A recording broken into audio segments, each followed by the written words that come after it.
Hello and welcome to Roll for Topic, a roundtable discussion about topics related to running role-playing games. I'm Chris Salzman, and this week Andy Rao is out on special assignment. He is doing some stuff with his family, sort of end of summer things. So I've invited a different Andy. You may stack rank them later at your own discretion if you want, but I brought on Andy Jones. Andy, say hi. Hi everyone. Hi Chris. How you doing? I'm doing well. Thank you so much for coming on.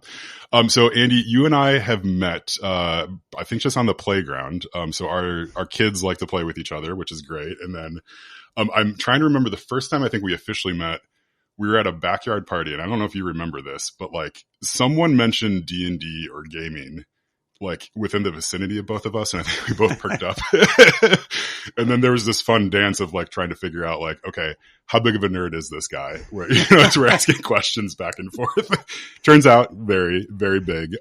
So I guess why don't you tell me a little bit about like, so I know this, but tell me a little bit and like the audience about your sort of your gaming history. Like, how did you arrive to the place where you are coming on a podcast about GMing? What decisions did you make? I do remember that interaction. I remember your wife perked up and said, "Tell them about the podcast, Chris." Yeah. And I was like, "Okay, that's a whole nother level." Yeah. I was a child of the '80s, and I think my first exposure to role-playing games was paging through my older brother's copy of Advanced Dungeons and Dragons, second edition, the player's handbook and the Dungeon Master Guide, and just looking at the artwork and like marveling at what this thing was. I think that like for many years, that's what my experience of role-playing games was. It was not so much playing, but just marveling at artwork and like the worlds and possibilities and the imagination of that these books inspired, Yeah. Was your brother actively playing too at that point? I think when we got AD&D, he played a little bit. He would take me on little adventures that he created on his own. He really started getting involved playing games more when he discovered Palladium books and especially the Rifts universe. So he to this day still plays Rifts. That's like the only game he plays. He's been playing it for decades. But I remember he started buying Rifts books, and he had a bunch of other Palladium book games like Robotech and Ninjas and Super Spies. I remember kind of going through those games. And what I did a lot, I would just create characters, and that's what he did it too. We would just create the characters, and then like have fun just like looking at our creations. Yes. Yeah. I think it wasn't until a couple years later when I got probably for Christmas, I got Warhammer Fantasy Roleplay, like the old 1986 first edition. And that's when I started really starting to play a little more myself and being a GM myself with some of my friends. And it was still kind of fringe back then. My friends didn't really know what role-playing games were really. Yeah. And I would kind of take them on these little adventures, not quite knowing what I was doing. Yeah. And that was kind of how I kind of got started. And then things changed a lot for me when I was in high school. I started taking guitar lessons at a local music shop, and much like you just described, the interaction between you and me kind of doing the little dance, like, well, do you play, that kind of thing. Yeah. About a year into my lessons with my teacher, I think I came in the one day and he had a book out he was reading between lessons, and I noticed it might be something nerdy kind of. Yeah. And I was like, what are you reading? And he's like, oh, no, nothing really. No. Yeah. Like, well, no, really, what is it? And like we did this little back and forth. We didn't quite want to admit to each other what we were into. Yeah. And we found out we were both really into role playing games, and his name's John, and he and I became really good friends, and he started inviting me over to his house. He was about 10 years older than I was, and he had a whole gaming group, and I played with him for years and years. Nice. He GM'd Call of Cthulhu. We played Deadlands. We played more Warhammer kind of games. And so that was kind of when I really started playing more games, actively with friends. Yeah. Yeah, that's super cool. Yeah. It's interesting. I think we even talked about this like on the last episode. Like there's definitely like, I feel like in the 80s and 90s and stuff, like there was like a sense that you couldn't really be into the thing you were into at all, right? So like I've had this experience in this conversation with a lot of nerds where it's like, oh, like, like I loved playing video games, but I couldn't tell anybody, right? Because like, you beat up or whatever. it just seems like so wild because I think like nowadays it's like, well, of course you play video games. Like literally everybody plays video games, and like, yeah, of course you play D&D. Like, oh, I've got a friend that plays D&D, right? It's just like not a big deal, but like it sort of it was, right? It was a big deal to even like admit that, to people and like find a gaming group, right? Because it's like it's all got to be word of mouth at that point. Yeah, absolutely, yeah. And I know I think we'll discuss a little bit. I'm in like theater and improv circles, and a lot of the folks in those circles, quite naturally are drawn to things like role playing games, and they're anywhere they're younger than me. A lot of them maybe 10 years my junior, and they talk openly about it. And now I'm used to it. But when I first started meeting these folks, I was like, you're just like admitting this? Like, yes, yeah. It's a huge cultural shift. And I think obviously for the better. I mean, it's just awesome. People can just like, yeah, I play these games. What's wrong with these games? But growing up in the 80s and early 90s, it was kind of like, yeah, you don't want to get beat up for being a gamer, or admitting that kind of a thing. It's really kind of strange, but I'm glad it's changed, Yeah. Do you find, so I do want to talk about like the acting thing, especially as it kind of intersects with gaming in particular. But do you find when you're talking with people in sort of that, in that arena, are they all playing D&D? Are they watching like Critical Role? Like how are they interacting with like the hobby, right? Capital H hobby. I haven't had in-depth discussions with people about it that much. I only hear Dungeons and Dragons. That's really what I hear. And that makes sense given, the market share that D&D has. I think that, a lot of folks have entered the hobby through D&D, and haven't really gone much past that. That's totally fine. That's great. So I don't hear them talk about other kinds of games that much. I don't know about Critical Role. I do know that a lot of folks have intersected with the hobby through being a viewer of role playing, which is just for those of us that grew up earlier. That's such a strange phenomenon to be watching someone play the game, but the few times I have kind of checked in with those groups, like especially like a thing like Critical Role, the production values are so high, the acting is so great, the creativity of the game masters is great, so it makes perfect sense. And it's just it's so cool to see how this hobby's evolved.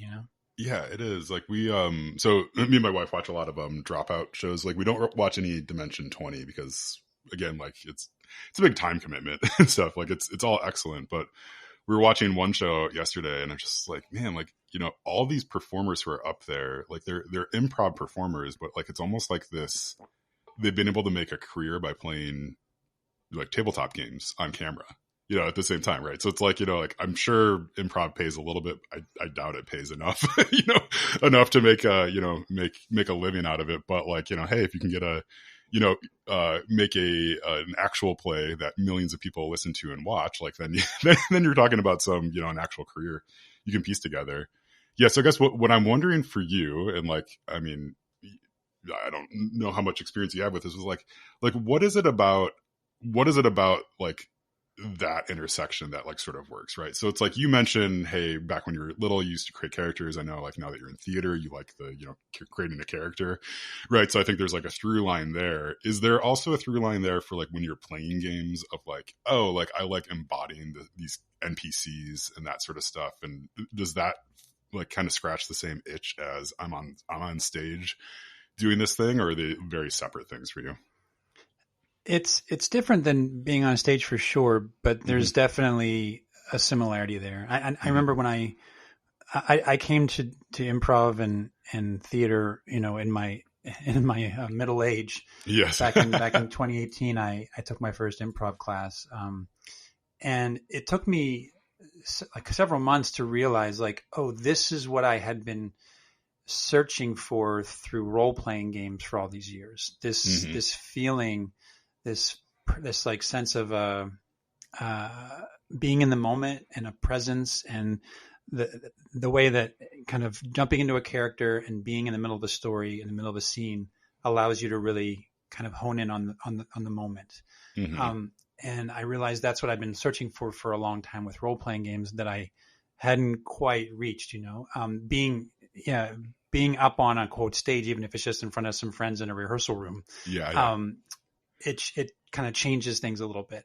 And I think there's a sense of that when you're around the table, but usually when I'm around the table, it's with friends, and the stakes, there's no stakes really. Yeah. And it's just fun. And so there's not that little bit of level of tension there. So Mm-hmm. I think it's very similar. I think for me, it's about, embodying characters, and it's about how doing that in the context of a story, of an imagined story, an imagined scene, how that can allow you to kind of, I think as a younger person, it was about escapism, but now it's just about being present in a way that day to day, minute to minute, you don't always feel that way. So yeah, I think there's a lot of similarities, but they are a little bit different worlds. And having game with a lot of different folks, I think there are people that come to the hobby because they really enjoy that aspect of it, the actual playing of a role. And then there are those folks that enjoy more like the more of like the board game kind of elements, where the mechanics and playing around with numbers, and for some folks it's it's kind of a spectrum. So I super enjoy the mechanic side of things for sure. I'm big into board games too, but for role playing games, especially now, I go to it more as another way of playing with characters and being other characters with friends, and and creating new worlds together, those kinds of things. Yeah. It's like, I think the overlap between people who play board games and role playing games, I think is like it's pretty tight, right? I think there's a lot of board gamers who might never touch a role playing game, but there's most role playing, like TTRPG players will play board games, right? Like I think it goes back and forth, and I think like for me, it's often sort of like, what experience do I want to invoke, right? Like, do I want to just interact with the numbers? I don't really want to do that through my tabletop game. Like if I really want that experience, I'm going to go play some sort of like Euro game, like board game, and just like get really into getting the most victory points possible, right? Like that's a totally different part of my brain, at least, right? Yeah, like when it comes to tabletop games, I find like the fun for me when it comes to mechanics is like I don't know, like the sidestepping of them almost, or the like confronting them and failing with them, if that makes sense. So like if I have a character who is not stealthy, like for me, I'm probably going to end up finding ways to force them into stealthy situations, because I just sort of want to see them fail, like sort of see what happens a little bit. But yeah, so I think this is maybe putting you more on the spot than you want, but I'm wondering, like, is there anything from, I don't know, like if you could wave a magic wand and like teach like sort of one concept from improv to tabletop gamers, is there anything that you're like, oh, like this would be a really useful skill if just everybody at the game table could have this skill? Or even maybe an exercise or a specific like improv game that would like help sort of them think through their characters or whatever.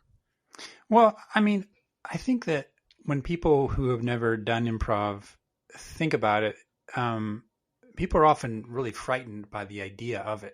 And I know that's kind of why I got into it. I saw my wife, she took a class before I did. And she had like a little public showcase of what the class was doing. And I went and saw it. And, I was like, that looks terrifying. I need to try that. I'm like, how are they doing that? And it can be very terrifying to like step up and not know what's going to happen next, But I think the lesson there is like, just get out of your own way. Like you are improvising every moment of the day, right? You don't know what's going to happen next in your life. So everyone is supremely experienced at doing improv.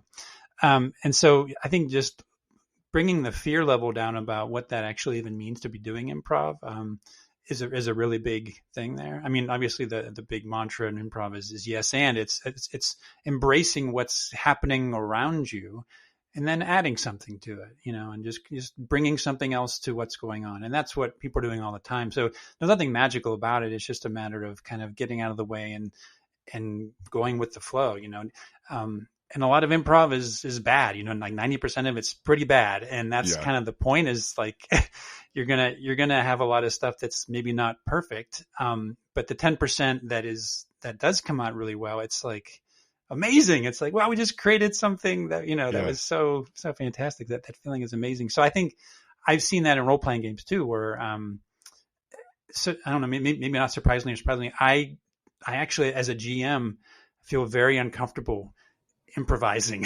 I'm like a prepper GM. I like to go in and like, no, okay, we're doing this, and this. Yeah. And I feel much more confident in that. But the times when I've gone into a session feeling very unprepared, those are the times, often, not always, but often, when like something really magical happens. I'm like, wow, I never could have seen that coming. And so I sort of, as a GM, I'm of two minds. I kind of want to embrace the improvisational nature of things, and sort of that list of guidelines that they laid down in like Apocalypse World around gaming. All of that kind of stuff really appeals to me at an emotional level. But when I actually sit down to GM, sometimes I kind of like to have my stuff prepped. Yeah. So I try to find the balance there. Yeah, it's tricky. Yeah, I think we've had a lot of GMs on this podcast, and I've talked to tons of people too on the real world, and I think like every GM says some variation of that. It's like, like this. My favorite sessions were the ones where I lost all my notes right before, or like, lost all my notes, or I didn't have enough time, or, like nothing went to plan, like I had all this stuff prepared, and like they just, totally did a sequence break. Like we didn't roll a single die the whole session, and it was amazing. Right. But there's something to that. Like, I think like you almost need to do the preparation in order to have that experience of like the surprise too. Yeah, but I wanted to go back to something you said about like, and this is just because I had never contemplated before, like the 90% of improv is sort of bad, right? Like it never occurred to me, because like everything that I see that's in the improv world is like, like I've been to, I think the only improv show that I went to live is like Second City in Chicago, right? So like bar's pretty high, set pretty high up there, right? So there's that, and then like, right, obviously, like watch a lot of Dropout stuff, but like, yeah, so it's like all it's produced in a way, right? And it's like people that are professionals and stuff, and like I think it's probably a good reminder that like like hobbies can be hobbies too, right? Like you are not trying to, I don't know, you're not grinding to like try to become 100% an improv comedian or whatever, but like it's still enjoyable, it's still fun, right, to do that. To kind of be okay with that failure too, I think is a pretty important thing to keep in mind, especially for gaming, if you can. Oh yeah, for sure. And I think the pros probably have a much higher hit rate on their right. What's good and bad, for sure. But in the amateur world, you see a lot of stuff. It's like, it's okay, or like little bits come up. So it just depends. But yeah, I think being comfortable with that failure is okay. And I think we often do remember the times when a gaming session went really well, right? But I know there's so many times too when it just flops, or it's just not what you expected it to be, and that's kind of par for the course, I think. And you need to kind of expect that, especially even if you are highly prepared. People come to the table with different energies on a given night, or or your brain's working in different ways, and it just doesn't necessarily always come together. I think that's part of it. Yeah, I was thinking, because so like we're doing the Roll for Topic Cons coming up pretty soon here, and I was thinking about like, I was trying to remember all the games that I've run at the previous conventions, and like I had a list in my head. It was like, oh, it was this one, or this one, this one, and then like a couple minutes later, it was like, oh yeah, there's this other one too that I ran, right, that I'd completely forgotten about.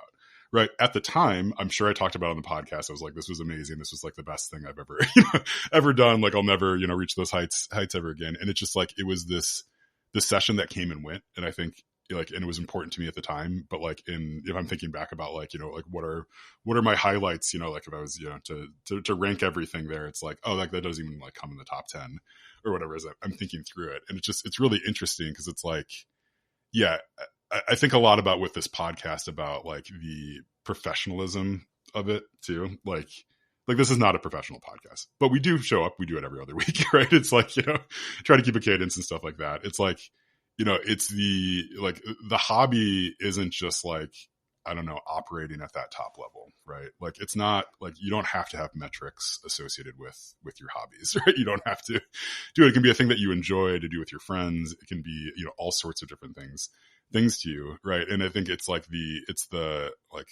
accumulation of all that is like why we love the hobby, right? Like it's not just the like, oh, I had a good session, and as long as I keep having good sessions, I like love this thing.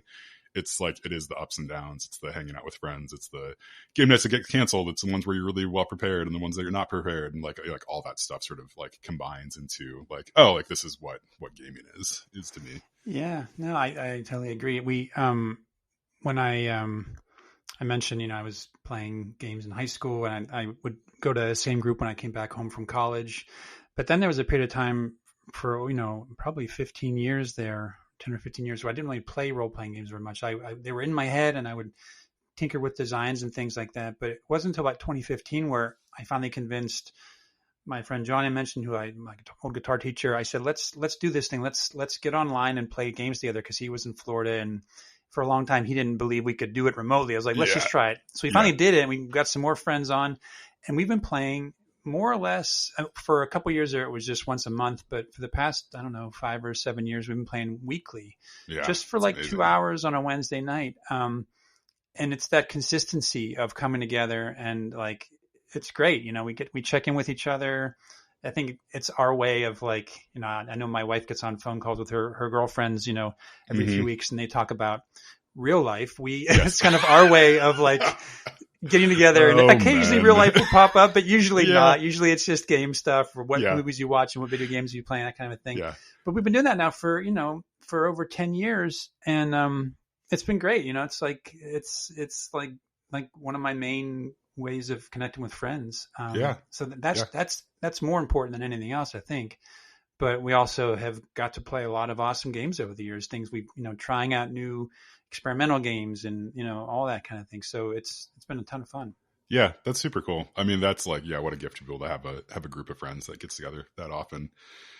Yeah, it's great. I mean, I'm hoping I've got, my littlest just turned 5. So I'm hoping that my schedule changes enough to where I can slot some more stuff like that in, but we'll see.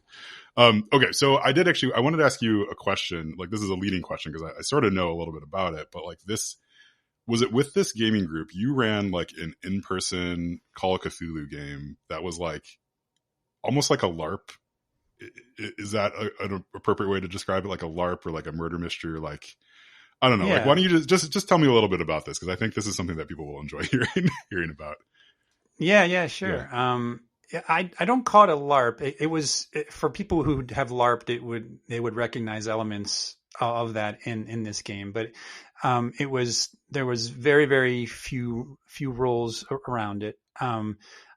Occasionally throughout the experience, I would have the players draw a tarot card that just indicated, like, did something go well or not for you, just to kind of as like a pivot point in the plot. Okay. But that was it. That was the extent of it. The rest of it was just what I consider like immersive theater. Okay. This was 2 years ago. I prepped this thing for like 6 months. The seed of it, the idea I had was, inviting my friends to Ann Arbor, these guys I game with who are all around the country, inviting them to Ann Arbor under the auspices of a gaming weekend. And we'd go out downtown, and then someone would approach them on the street and it kind of like guerrilla theater, and like draw them into a plot. Yes. And I achieved that. Like I brought them downtown. I'm like, my daughter's having like doing a show. I need to go down there. You guys come downtown with me this morning and kind of check it out. Like, yeah, okay, we'll do that. Yeah.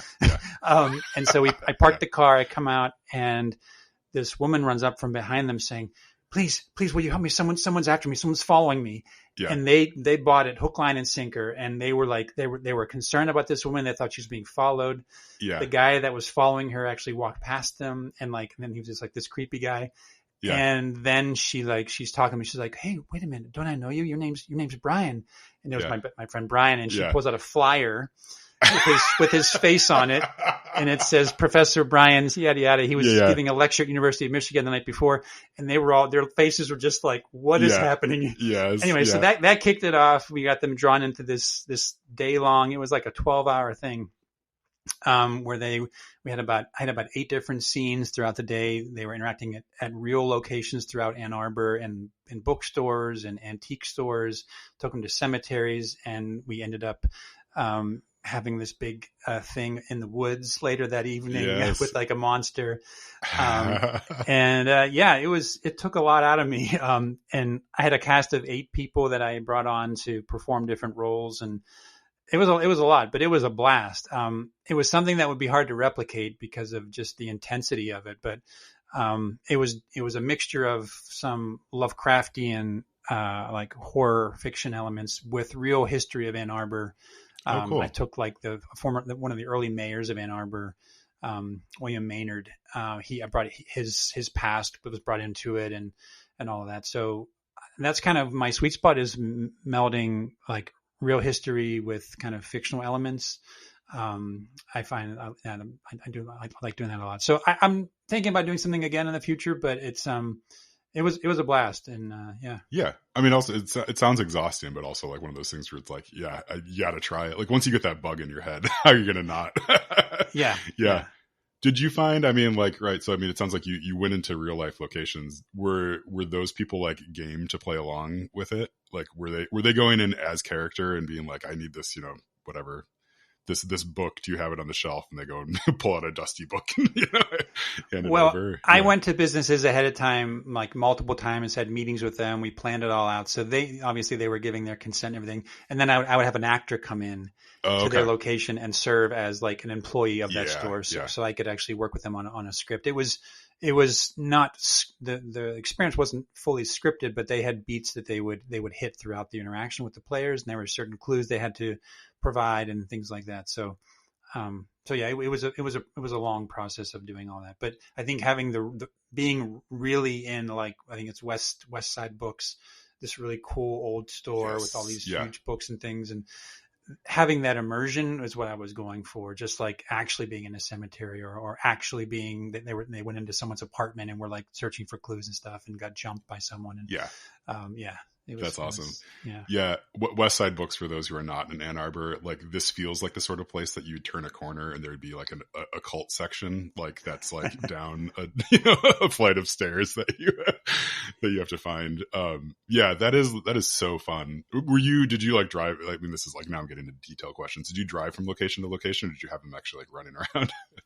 We drove where we had to drive. Like the apartment we went to was in the next city over, Ypsilanti, and we drove places. Sometimes we walked. They ended up chasing someone out of a cemetery.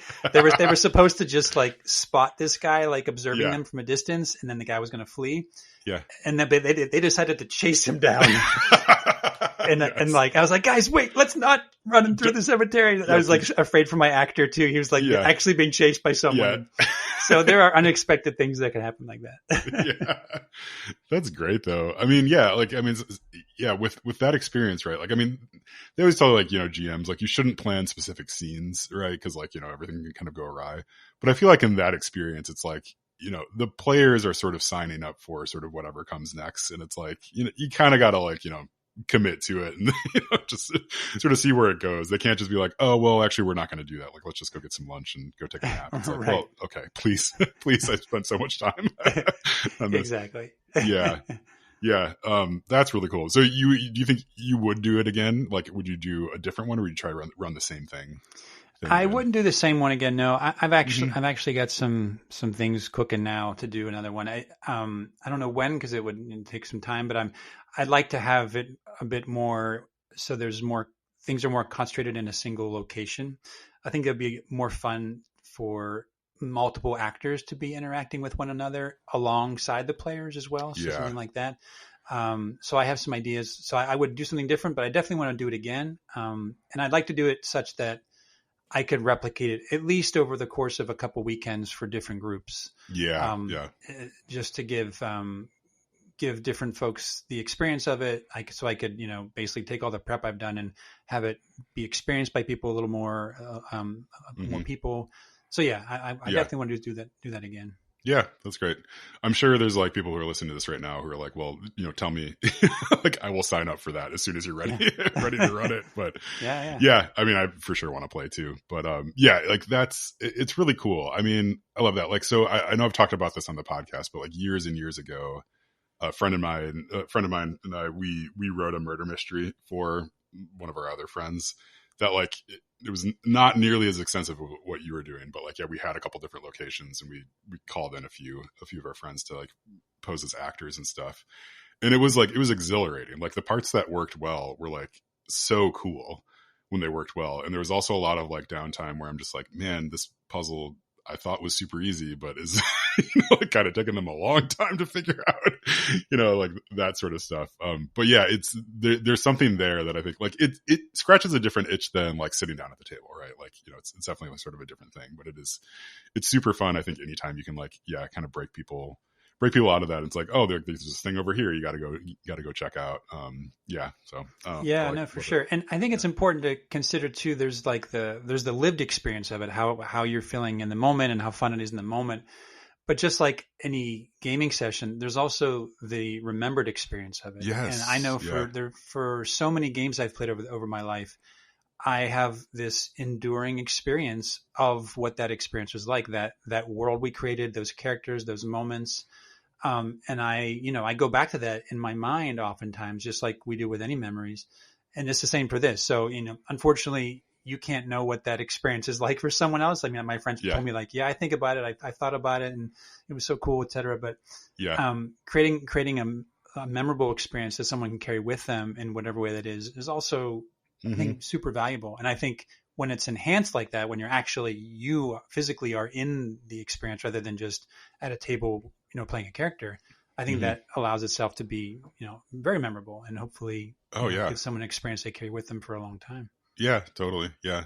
Like, it sounds like you consider that sort of important to you. Do you feel like that is like, I don't know, like I definitely feel like that is the point sort of gaming, right? For me, right. Is like, we want to have these experiences because like it does make life better. It's right. Like we could all just be at home watching whatever latest TV show, whatever is on TV. But like, yeah, having these moments where we get together, we tell this story together. Like we can think back on it. Like that's like, I don't know, like that's why we live, right? Like that's, part of that. Yeah. So, it sounds like, would you agree with that? Is like that, like a big part of why you play games is that sort of thing?